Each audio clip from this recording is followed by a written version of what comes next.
Peace, if you're willing to fight for it, and welcome to Make It Plain, the People's Talk thing here with your brothers Amari and Samori. Say what's up to the people, man. African liberation. African liberation.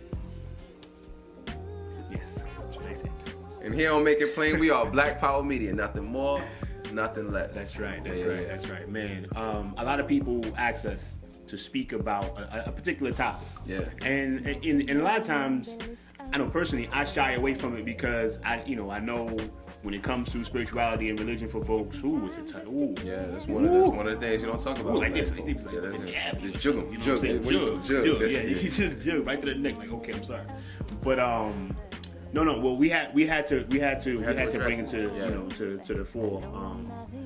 So what are we talking about today? Well, we not talking about religion. Okay, right on. Which is something different. We are talking about spiritual systems, that's particularly African spiritual systems. Because if you want to learn about any other type, you can go to YouTube. There's a plethora. And what we saw was that there was a dearth of information. I mean, basic practical information about African spirituality. So we was out there in Tallahassee. We spoke with Brother Yao, with Sister Mama Nico. Right. You know what I'm saying? And they broke it down. We really don't got much to say. They made it plain. So let's check it out. The core of who we are as African people is spiritual. And it's not spiritual in the sense of this esoteric, sun and the moon type of thing, but it's a real hardcore in the nature, innate part of that. Spirit, as Africans see it, in our traditional context, permeates everything. Every part of our lives, from fetching water to doing a ritual for an ancestor. The core of who we are is spiritual beings, and when we talk about maintaining culture and tradition, we have to take it back to the original. And it is our job and responsibility to maintain the cultures and traditions. One, because it allows us access to the true gods of our ancestors. And we can clear things up. We cannot make mistakes by going to the gods of our ancestors. The tenets would be ancestor veneration, a balance between the unseen world and the seen world, which is, many refer to it as the spirit world, and the temporal reality or the seen world. People misconstrue or identify as something other, and it's not going to be some other culture's way of worshiping God, but it is a traditional African perspective. There's a interaction between the two constantly. There is a understanding that those things that happen in the unseen world are very real and just as real as the things that we see and what we do. That we have to interact with it in order to move forward in the space that we're in. That when people cross over, there's just as alive and just as real as they were when they were in front of us. And we can still communicate with them and contact them. And that they guide us. And that there is no contradiction between having these people or entities in the spirit world and also a belief in one creator. How would you encourage folks who are interested in that, pursuing our traditions, to go about finding? Everything is in a book, but you have to be careful about the books that you read. So I would suggest that people, if they're interested, find somebody who's doing it. And I think most important is that you consult your ancestors.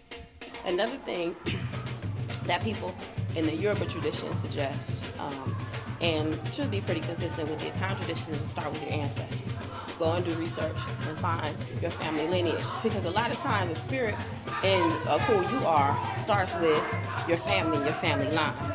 And the far back as you can trace your family line, the better, because you get to know more about who you are as an African. It's important that we institutionalize ancestor worship. So that is something that everyone can get into. Once you're in that space, you don't feel as rushed to jump into somebody else's Ile, Bosunfie, spiritual house, spiritual path.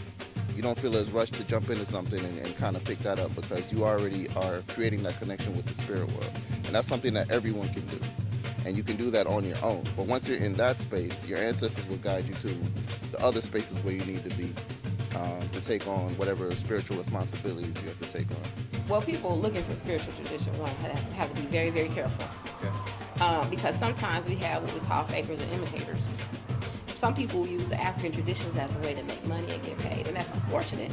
But we have been so confused by the European worldview and Europeans that they got our mind twisted, and it's more about money than it is about sharing culture and sharing spirit. You want to be with people that you trust. But unfortunately, there are a lot of people out there who are untrustworthy and of low character, who are posing as people with some sort of spiritual gifts to give to people and to guide people. But there are also people in African traditions who will initiate folks who are gay and lesbian, or white, or non-African, and that ain't African.